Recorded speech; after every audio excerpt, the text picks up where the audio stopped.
Friends, మనందరికీ తెలిసిందే US కి ఇండియాకి ట్రేడ్ డీల్ అయితే ఫైనలైజ్ అయింది. దీనివల్ల మన మార్కెట్స్ కూడా చాలా పాజిటివ్ గానే రియాక్ట్ అయ్యాయి. కాకపోతే ఇది మన ఇండియన్ ఫార్మర్స్ లో కన్సర్న్స్ రైజ్ చేసాయి. సో ఇప్పుడు ఈ ట్రేడ్ డీల్ ప్రకారం చూసుకుంటే మనం సోయాబీన్ ఆయిల్ కానీ, ఇంకా కాటన్ కానివ్వండి, ఇంకా యానిమల్ ఫీడ్ కానివ్వండి, మనమైతే ఇంపోర్ట్ చేసుకుంటున్నాం అన్నమాట తక్కువ అమౌంట్ లోనే. కాకపోతే దీని వల్ల అయితే ఆ ప్రైజెస్ తక్కువ ఉండడం వల్ల మన ఇండియన్ ఫార్మర్స్ అయితే లాసెస్ ఫీల్ అవుతున్నారు. సో దీనికి గవర్నమెంట్ ఏం ఆన్సర్ ఇస్తుందంటే, మనం అంటే ఫుల్ ఫ్లెడ్జ్డ్ యాక్సెస్ అయితే ఇవ్వలేదు అగ్రికల్చర్ సెక్టర్ మీద.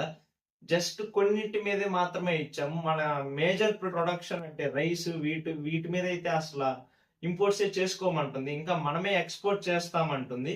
సో ఇది చూడాలి ఫార్మర్స్ దీన్ని ఎలా తీసుకుంటారో. నార్మల్‌గా గవర్నమెంట్ అయితే దీన్ని ఒక లాంగ్ టర్మ్ రిలేషన్‌షిప్‌ని యూఎస్‌తో ఎక్స్‌పాండ్ చేసుకోవడానికైతే ఈ ట్రేడ్ డీల్‌ని అయితే ఒప్పుకుంది. సో ఈ ఫార్మర్స్ రైజ్ చేస్తున్న కన్సర్న్స్ చూస్తుంటే వాళ్ళకి వాళ్ళ సైడ్ నుంచి కూడా న్యాయం ఉంది. సో చూద్దాం గవర్నమెంట్ ఏం డెసిషన్ తీసుకుంటుందో.